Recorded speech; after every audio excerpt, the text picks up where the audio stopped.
चुनाव से पहले एक सीडी के सामने आने की वजह से छत्तीसगढ़ की राजनीति गर्मा गई है। कांग्रेस ने बैंक घोटाले को लेकर एक बैंक मैनेजर के नार्को टेस्ट की कथित सीडी जारी कर मुख्यमंत्री रमन सिंह समेत छत्तीसगढ़ सरकार के 4 मंत्रियों का इस्तीफा मांगा है। जो सीडी कांग्रेस ने जारी की है उसमें बैंक मैनेजर मुख्यमंत्री रमन सिंह को घूस देने की बात कह रहा है।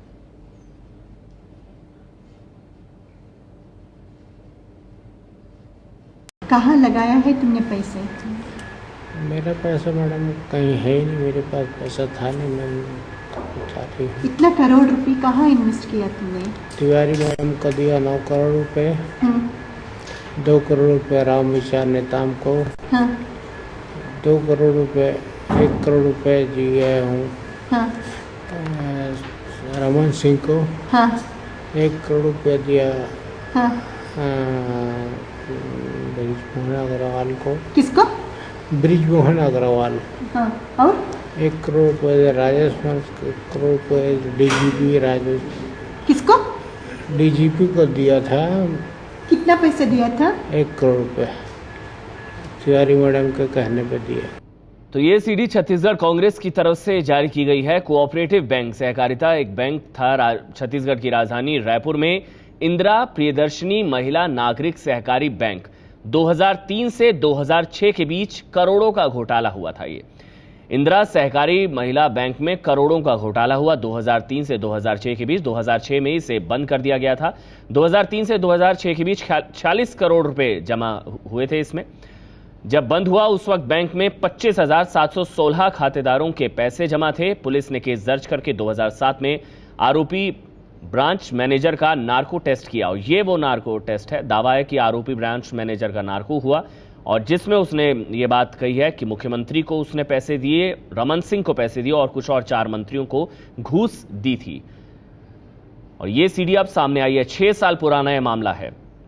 नार्को टेस्ट की कथित सीडी अब सामने आई है और यही बीजेपी का कहना है कि 6 साल पुराना मामला है। आरोप पत्र दायर हो चुका है। सीडी में रमन सिंह को 1 करोड़ रुपए घूस देने की बात कही गई है।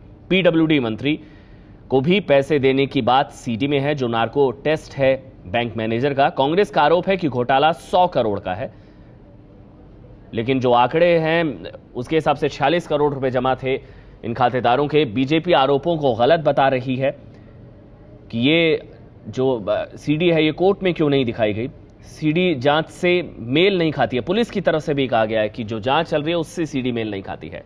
कांग्रेस रमन सिंह से इस्तीफा मांग रही है, लेकिन पुलिस का कहना है कि बैंक मैनेजर के नार्को टेस्ट की सीडी से जो बातें सामने आ रही हैं वो जांच से मेल नहीं खाती। विवेचना, जो हमारा विवेचक है जिसने विवेचना किया है, उसने इस सीडी के तथ्यों में काफी विरोधाभास पाया। इस केस में टोटल कुल 13 अभियुक्त गिरफ्तार हुए हैं और इसकी पुष्टि अन्य जो गिरफ्तार अभियुक्त हैं उनके द्वारा नहीं की गई और जिसके कारण इसको साक्ष्य के रूप में नहीं लिया गया। और ये कथित सीडी बम के सामने आने के बाद कांग्रेस और बीजेपी में जुबानी जंग छिड़ गई है। कांग्रेस रमन सिंह सहित 4 मंत्रियों से इस्तीफे की मांग कर रही है तो बीजेपी आरोपों को खारिज करते हुए सीडी को साजिश बता रही है। इसमें सीधा जो राशि है वो मुख्यमंत्री रमन सिंह को, तत्कालीन गृह मंत्री रामविचार नेताम को, राजेश मुणत को, अमर अग्रवाल को और ब्रिजमोहन अग्रवाल को दिया गया। इसीलिए सीडी कोर्ट में जमा नहीं किया गया था, क्योंकि यदि जमा होता 3 लोगों से, सभी मंत्रियों से पूछताछ करनी पड़ती और जब पूछताछ होती तो इन्हें इस्तीफा देना पड़ता। और यही कारण है कि इसे कोर्ट में जमा नहीं किया गया। कांग्रेस ने अपनी पुरानी परंपरा के अनुसार कि चुनाव के पहले कोई न कोई असत्य मामले को लेकर और सीडी जारी करती है। 2003 में भी उन्होंने एक सीडी जारी की थी और उसके बाद जनता ने फिर से बीजेपी की सरकार बनाई। और ये जो घटना प्रियदर्शनी बैंक की 2007 की घटना है उसके बाद एक विधानसभा चुनाव हो गया, एक लोकसभा चुनाव हो गया। अब जब तीसरा चुनाव आया है तो कांग्रेस को इसकी याद आई है, जो व्यक्ति स्वयं आरोपी है, जो व्यक्ति स्वयं कल्पित है और वो कोई आरोप लगाए। और जिस सीडी के बारे में चर्चा है, ये सीडी तो हम लोगों ने पिछले 6 साल से हम लोग देख रहे हैं। उस सीडी को पुलिस के माध्यम से और सूचना के अधिकार में भी प्राप्त किया गया है। खाली उनके पास में सिफुगा होता है। और वो क्योंकि इस पूरे मामले को लेकर पिछले 7 साल से कांग्रेस चुप क्यों थी? क्योंकि कांग्रेस के लोगों को मालूम था कि ये पूरा मामला फेक मामला है और इसलिए आज भी प्रेस कॉन्फ्रेंस में कांग्रेस के कोई बड़े नेता उपस्थित नहीं थे, क्योंकि सबको मालूम है कि ये मामला पूरी तरह असत्य है, फेक है, षड्यंत्र पूर्वक इसको बनाया गया है। ये सब लोग जानते हैं और पुलिस की तफ्तीश में भी ये बात सामने आई है। तो फर्जी मामला है, 7 साल पुराना मामला है। कांग्रेस अब क्यों नींद से जागी है? कांग्रेस ने रमन सिंह सरकार पर हमला बोलते हुए इस्तीफे की मांग की है।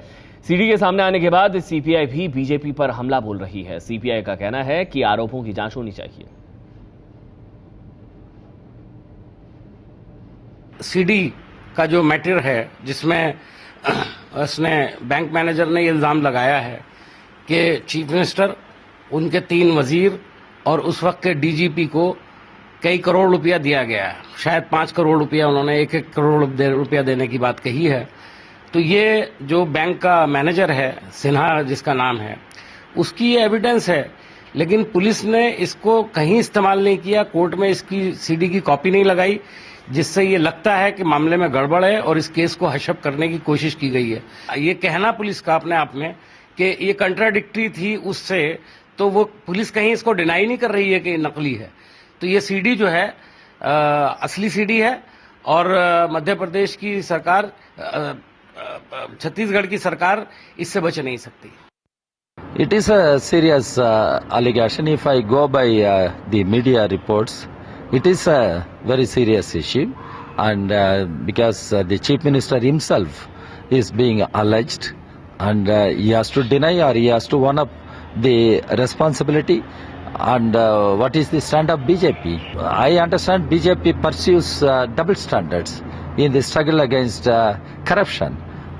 If it is Congress party, BJP cries hoarse. But if it is BJP itself, then BJP looks in a different direction.